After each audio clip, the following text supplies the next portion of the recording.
Another thing with that I didn't really hear brought up today in today's hearing, few mentions of the Chinese spy balloon, but nobody really mentions a lot of the news that has come out based on Navy documentation and vast reporting that a lot of these objects that were described off the East Coast that Graves described, the only object that was eyes on that people saw with their eyes was a round object with a cube inside of it. 10 miles off the coast of Virginia Beach, two F-18 Super Hornets were split by a UAP.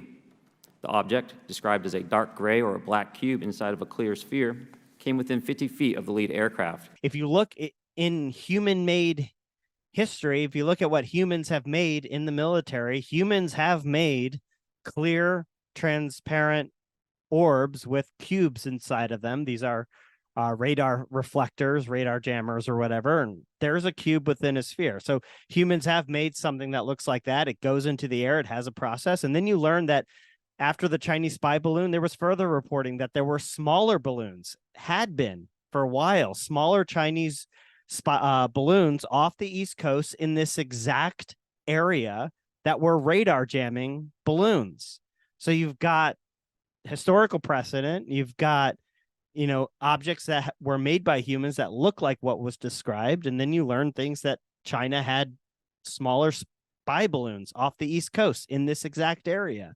And then now we learn that China has had a spy base in Cuba for decades, if you believe the reports, for decades down there. What have they been flying out of there? None of that was brought up today. Mm-hmm. None of that was even considered today at all. It would have been great if they kind of discussed the range of possibilities that we might be looking at. But it's possible that some of that they weren't even familiar with it, because it's like kind of the unsexy aspect of what we're talking about. It's not aliens; it's just Chinese spy balloons, which is obviously a big issue in itself.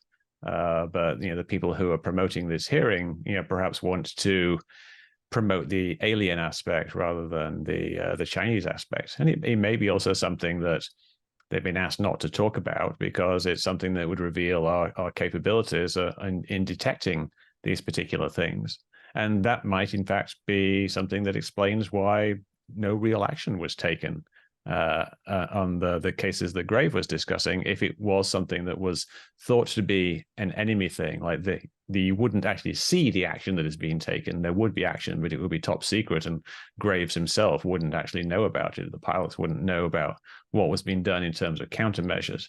I think that probably most of what they were seeing on the East Coast was just normal airborne clutter, but it's certainly possible that some of that might be Chinese balloons or drones trying to test out our airspace.